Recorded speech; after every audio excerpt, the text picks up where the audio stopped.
Neno lako ni taa ya miguu yangu na mwanga wa njia yangu. Zaburi 119 aya ya 105.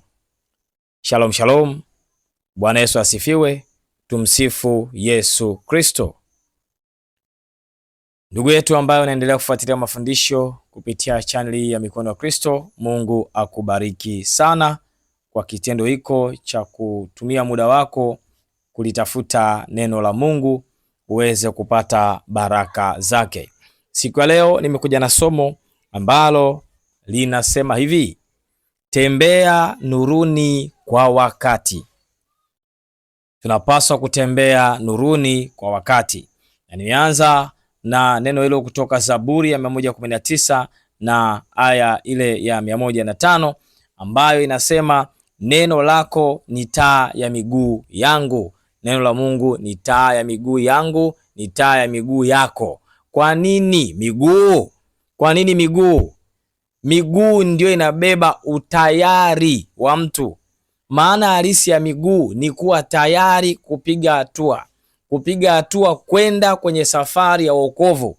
Lakini vile vile unaweza ukapiga hatua kwenda safari ya kifo, ya kuzimu, safari ya kuingia kwenye moto, shimo la jehanamu ya moto. Kwa hivyo Mungu anasema neno lake ni taa ya miguu yako. Kwa hivyo anapokumulikia, unatazama miguu yako imekanyaga sehemu sahihi. Hiyo miguu hapo ulipokanyaga ni sehemu salama? Hakuna shimo, hakuna nyoka, hakuna wadudu wa umao, hakuna njia ambayo itakusababisha wewe upate kuteguka na kuvunjika. Unajitazama na kujitathmini. Lakini anasema ni mwanga wa njia yangu. Mwanga wa njia yako pia. Anamulika miguu alafu anakumulikia njia upate kujitathmini na kujitafakari. Hiyo njia unayoiendea ni njia sahihi? Hayo maisha unayoishi, mapito ya hapa duniani, upo sehemu sahihi? Njia anamulika, sio anakumulikia tu uende, anakumulikia pia uone unakoelekea. Kwa hiyo kama unaelekea pabaya, utaona Roho wa Mungu anakuambia njia unayopita sio sahihi. Lakini kama unaelekea sehemu ambayo ni sahihi, sehemu ya nuru, utaona Roho Mtakatifu anakuonesha njia unayopita ni sahihi, na wewe mwenyewe utajua kabisa kwamba mimi ninapita kwenye njia sahihi ama la, mimi sipiti kwenye njia sahihi. Hivyo Zaburi hii inatufundisha kwamba Mungu anatumulika. Mungu anakumulika wewe, Mungu ananimulika mimi. Je, tupo kwenye njia sahihi? Lakini somo linatuambia kwamba tembea nuruni kwa wakati. Lazima kutembea kwa wakati. Ujue tupo wakati gani? Nyakati tulizo nazo ni zipi? Je, tupo katika nyakati za kupenda fedha na fedha zitatusaidia? Ama tupo katika nyakati za kupenda fedha lakini fedha hizi zitatuletea shida, zitatufikisha pabaya? Kutafuta mafanikio si jambo baya. Kukuza uchumi wako si jambo baya. Kufanya jambo la kimaendeleo si jambo baya, na kupongeza sana unayefanya hivyo. Lakini jiulize, uchumi wako haujakutenganisha na Mungu wako? Ndipo neno linapokuwa taa na kumulikia hatua zako. Utafutaji wako wa fedha haujakugombanisha na Mungu wako? Unatumia njia za halali, unapita kwenye njia ya halali. Je, kwenye kufanya kwako kazi unaenda kumwabudu Mungu ama umeacha kumwabudu Mungu? Hiyo ni taa ambayo Mungu anakumulikia. Ukiona kwamba shughuli zako zimekuwa zina thamani na zina umuhimu, kazi yako imekuwa na thamani na umuhimu, biashara yako imekuwa na thamani na umuhimu kuliko kumwabudu Mungu, wewe tayari unapita katika njia ambayo sio sahihi. Unapaswa kujirekebisha. Ndio maana nakwambia leo kupitia somo hili, tembea nuruni kwa wakati. Hatujui siku wala saa, ila lazima kuelewa kwamba nyakati tulizo nazo ni nyakati za lala salama, dakika za lala salama. Mambo yamekwisha. Lazima kuelewa hivyo. Lazima kuelewa kwamba mambo yamekwisha. Yule Yesu aliyesema atarudi yupo njiani kurudi.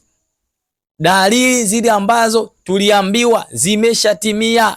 Kwa hivyo ni vyema ukatambua kwamba huu ni wakati wa kitafuta nuru zaidi kuliko kitu kingine chochote. Ukiona biashara yako inakusababisha unaingia kwenye giza, acha ndugu yangu, acha, kwa sababu wakati ulionao ni wakati hafifu sana. Ni wakati ambao lolote linaweza kutokea, lolote linaweza kutokea, lolote linaweza kutokea, kwa sababu dalili zote zimeshaonekana. Kama kuna dalili zimebaki ni chache mno ambazo huwezi kumpangia Mungu lazima zitokee au la, zile dalili msingi zote zimeshaonekana. Tembea nuruni kwa wakati. Wakati ni sasa. Huu ni wakati wa kumtafuta Mungu kweli kweli.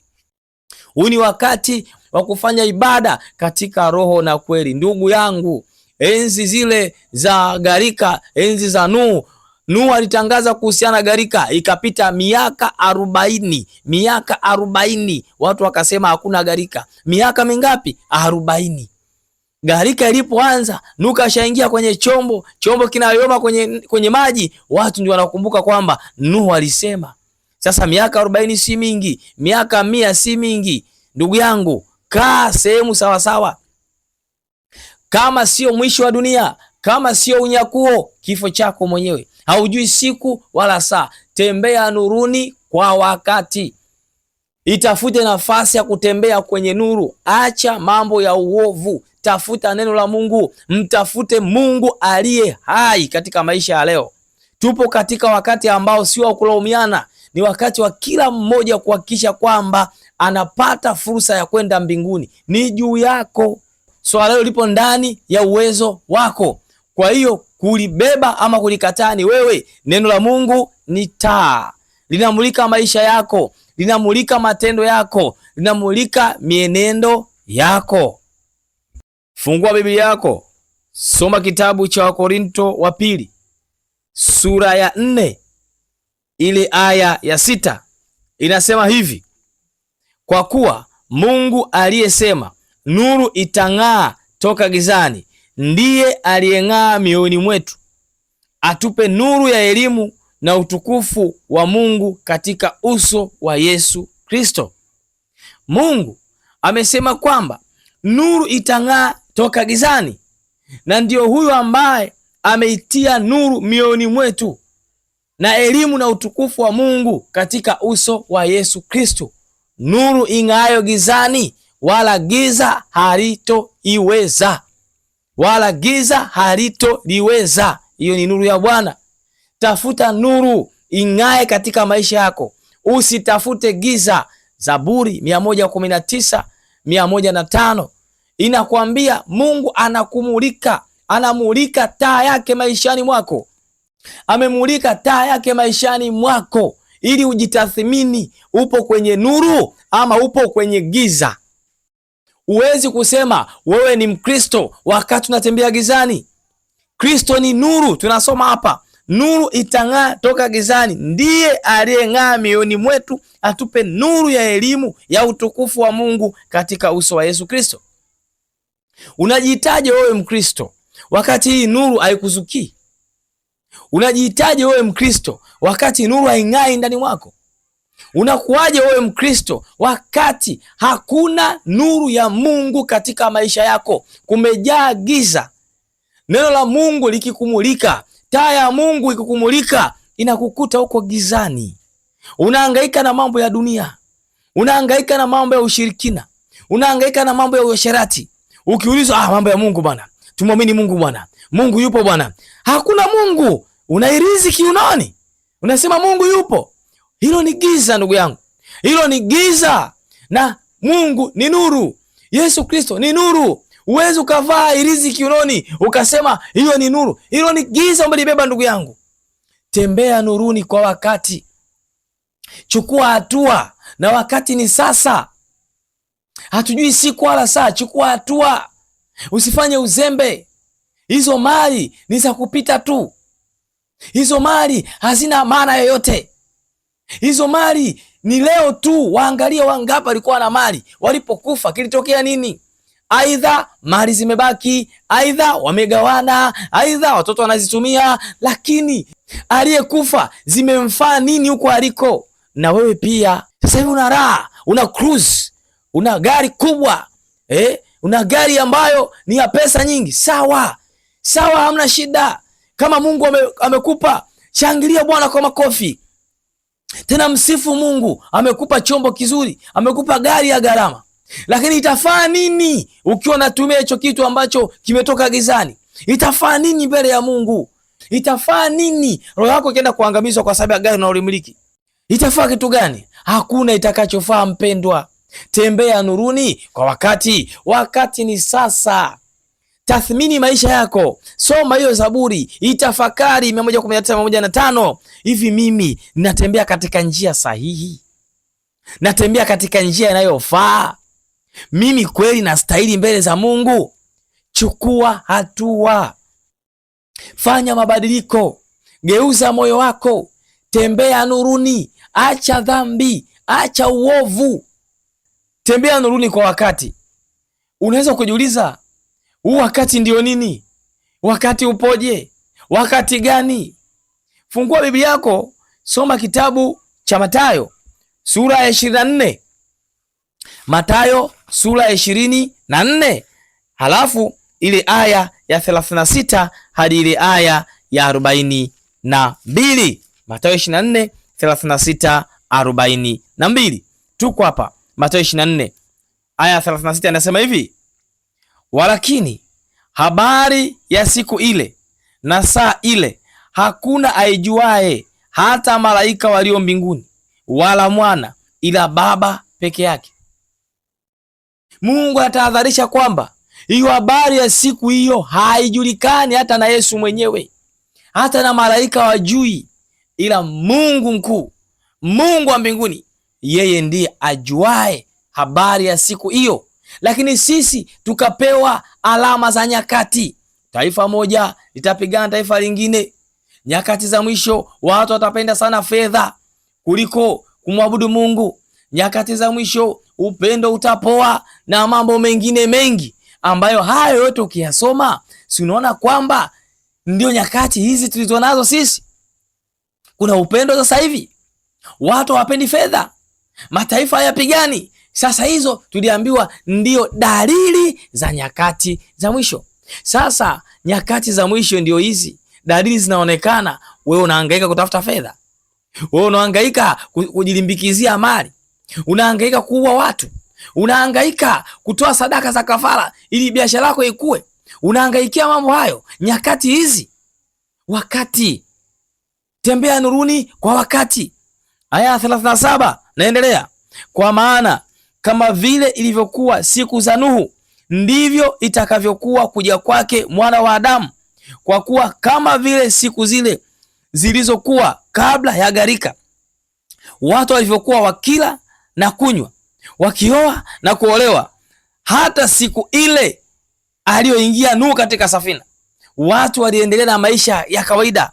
Kama wewe unavyoendelea na biashara yako, unakunywa pombe, wanawake, watoto wanakuwa, wanaenda shule, wanaenda kazini, unaenda, hakuna kitakachobadilika. Hakuna dalili yoyote. Itakuwa ni ghafla bin vu, yani ni sekunde moja mambo yamebadilika. Hakutakuwa na dalili kwamba itanyesha mvua ya damu. Hapana. Biblia inatuambia wakati itakuwa kama vile Nuhu alivyosema, gharika inakuja, tuingie kwenye safina. Wakasema wewe unatusumbua. Lakini ilipotokea, watu walikufa, watu waliondoka, watu walikwisha. Na ndivyo Mungu anasema nyakati za mwisho itakavyokuwa. Lakini anasema wasitambue hata gharika ikaja ikawachukua wote, ndivyo kutakavyokuwa kuja kwake Mwana wa Adamu. Atakuja kama vile gharika ilivyokuja. Atakuja hakuna anayejua. Atakuja wakati ambao wewe upo hapo guest na huyo mwanamke au na huyo mwanaume, ndio Mwana wa Adamu anakuja. Atakuja uko ushakula pombe za kutosha, umelewa, uko hapo ba. Atakuja uko unafanya wizi. Atakuja ukiwa kwa mganga wa kienyeji. Atakuja wakati unaenda kutoa kafara huko baharini, si kwenye njia panda.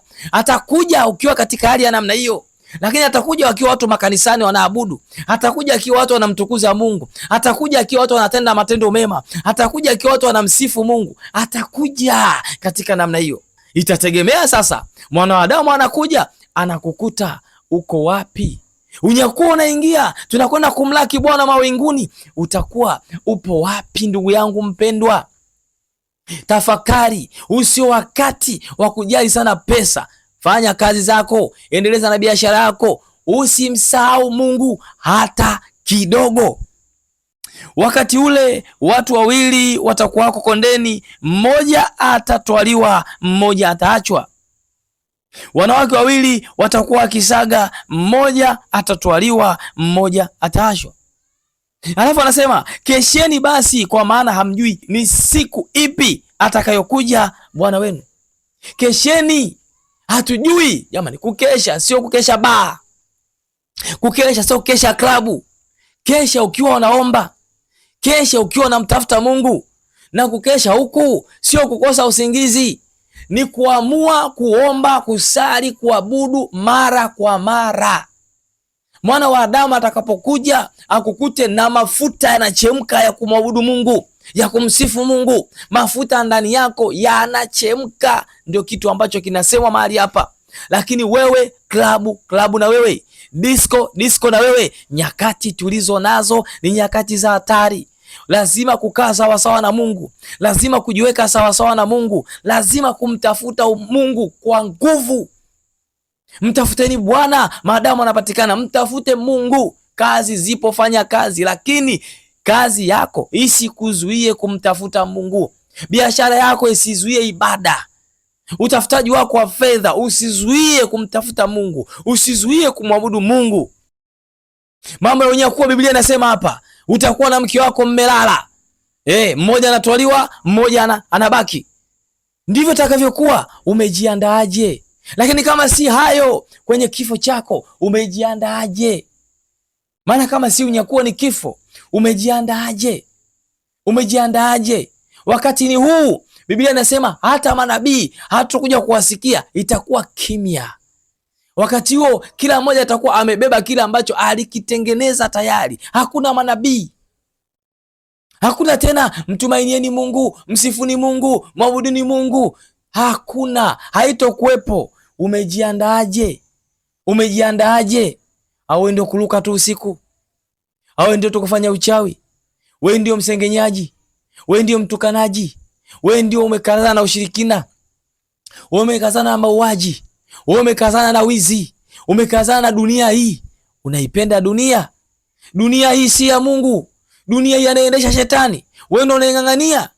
Watu waliacha vitu vyao, wapo huko hatujua kwa wapi. Wamekufa wakiacha magorofa yao, wamekufa wameacha magari yao, wamekufa wameacha vitu vyao vya thamani. Hatujui wako wapi leo. Umejiandaaje mpendwa? Kuna mtu amesikia somo hili, anajiuliza, nitafanyaje mimi? Nitawezaje?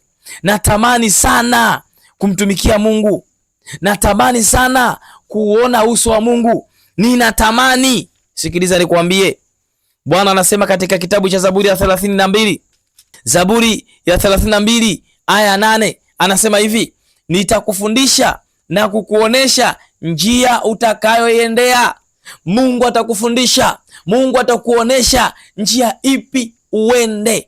Unachotakiwa kufanya wewe ni kuyakabidhi maisha yako kwa Bwana, ni kukiri Yesu ndiye Bwana na Mwokozi wa maisha yako. Kiri maisha yako, omba toba na msamaha, kwamba nataka kuachana na haya, Mungu niongoze. Mungu atakuongoza sawa sawa na Zaburi, haidanganyi.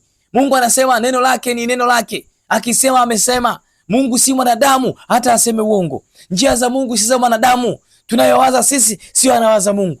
Mungu anatuwazia mambo mema. Anasema nitakufundisha na kukuonesha njia utakayoendea, nitakushauri jicho langu likikutazama. Oh, haleluya! Bwana anasema atakushauri unapita wapi. Ukikosea nakwambia, mwanangu, hapa umekosea, rudi kidogo, pita kushoto. Maana anasema nitakushauri jicho langu likikutazama. Tembea kwa wakati nuruni. Wakati ni sasa. Tembea kwa wakati nuruni. Usipuuzie. Unajua sisi watumishi tunapokuwa tunahangaika kuhubiri, tunapohangaika kusema, kuna watu wanaona kama tunafanya mzaha, lakini tunawakumbusha kwamba kwa habari ya Nuhu ndivyo ilivyokuwa. Walimpuuzia Nuhu, lakini gharika ilipokuja iliwafagia wote. Siku za mwisho ndizo hizi ndugu yangu. Wakati ni sasa, wakati ni huu. Mungu akutie nguvu kwa kweli. Kupitia neno hili Bwana akutie nguvu ili upate kubadilika, upate kubadilika, upate kubadilika. Uachane na maisha ambayo ni chukizo mbele ya Mungu. Uachane na maisha ambayo hayampendezi Mungu. Uachane na maisha ambayo mbele ya Mungu ni ghadhabu, ni ghadhabu, ni ghadhabu. Shalom, shalom. Ninakushukuru kwa kuwa umeendelea kufuatilia mafundisho haya. Ninakusii endelea kushare mafundisho haya kwa wengine, watumie wengine. Lakini pia endelea kufuatilia mafundisho yetu kupitia mitandao ya kijamii, Instagram, Facebook pamoja na TikTok. Una jambo unataka msaada kupitia sisi, maombi, maombezi, kuna namba za simu unaweza kutupigia hapo. Kama uko nje ya nchi, kokote ulipo, Mungu ana mipaka, weka alama kujumlisha 255, tutafuta kupitia namba hizo. Umeshindwa kupiga, gharama ni kubwa, mambo yamerahisishwa, tumia WhatsApp. Tunaweza kuwasiliana kwa njia ya WhatsApp na Mungu akakuhudumia kupitia watumishi wake kwa njia ya mtandao. Injili na iende mbali. Injili ikikufikia, imekufikia. Neno la Mungu li hai. Hauipati injili kwa bahati mbaya. Kuna watu wako mahali ambako wanatamani injili, hawezi. Wako magerezani, magereza mengine hakuna injili, ni magereza ambayo ni mateso tu. Wanatamani kusikiza neno kama hili, hawawezi na hawajui watalipata wapi. Kwa hiyo wewe ukiona limekufikia, mshukuru Mungu, endelea kulitumia kama faida katika maisha yako. Unaweza ukaandika comment yako hapo, labda na mawazo, labda na ushauri, hata kumshukuru Mungu tu, kaandika amen.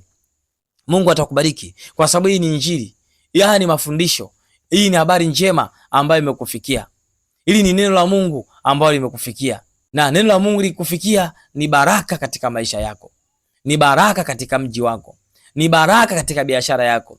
Ni baraka kwa ujumla wake. Usipuuzie. Usipuuzie neno la Mungu.